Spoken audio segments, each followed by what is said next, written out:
Okay, I'll just show you how to pair a mobile to the Bluetooth audio system in this 2018 Landrover Discovery. What we do first, we make sure we go to settings and we make sure Bluetooth's on. So Bluetooth's on there. Then we're watching out at the bottom. But from the home screen, I'll just show you. So it's on navigation there. We want to go to the home screen. We just click the picture of the house and you see their phone, tap to connect phone.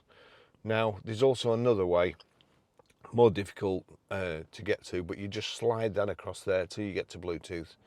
Click Bluetooth, pair new device. That's essentially the screen you come to before, but at least you know now.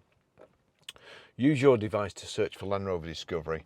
So we're just waiting here, it's thinking about it, it's looking for something. I have just deleted this phone from this system, so normally it doesn't take this long. There you go, Landrover Discovery. So we'll click on that. Watch out over here. Verify these numbers match the display on Barry's iPhone 13 Pro 689771. They do, so we click pair and then we click yes there.